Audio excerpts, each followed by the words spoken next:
เกียมด้วยลักษณะห้อยฝ่าตีนก้นถ่อมตั้งในคะเนมาคันติยาสุดคำปราเป็นเจ้ามีเมตตาไหลจ้าก่อฮอตลาปันพามสองผูมีถ่อมผูมักมีสะเทหลงรอภาพพามโนตังนางโมหะพามณีเฮอเขาตั้งสองเนี่ยเลยมีหมากตาด้วยหันธรรมะตลาปงหมานเต้ข้าวยำพระเป็นเจ้าจ้ากว่าตีเหลอ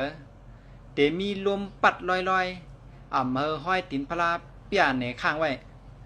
เพราะอ่ำนั้นตัวสัตว์ไล่ด้วยหันไงตัวสัตว์กูเมียวเมียวนั่นข้าวยำติเขาไล่หันเตอ่ำฮัดไปผ่านหือคามป้นห้อยฝาตินคำพระเป็นเจ้ากว่าไรนะครับกวยวันนั้นพระเป็นเจ้าไล่อธิษฐานมาอ่ำเฮอมีลมปัดตาเปียเนห้อยตินคำพระเป็นเจ้านางพมานีภูมิตั้งหูปลายหูราผ่ายการด้วยลักษณะปิจารณาจอมในวิจาปีเกียม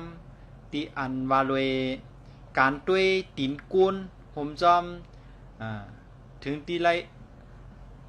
ตกอกตกใจเลยลาดออกซบออกเสียงมาว่าอีสังกันนาย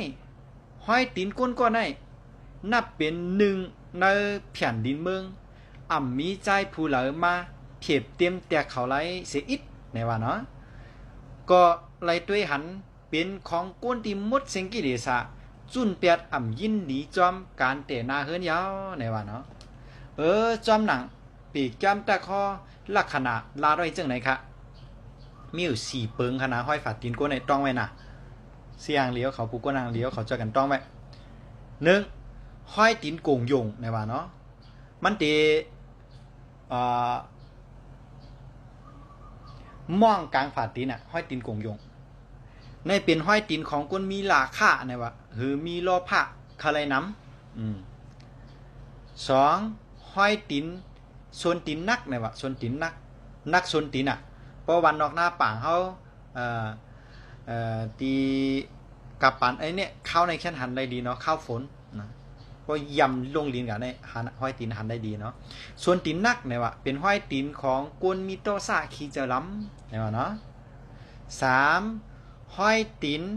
ปลายซักลงว่ะนักปลายนิ้วตีนมันนั่น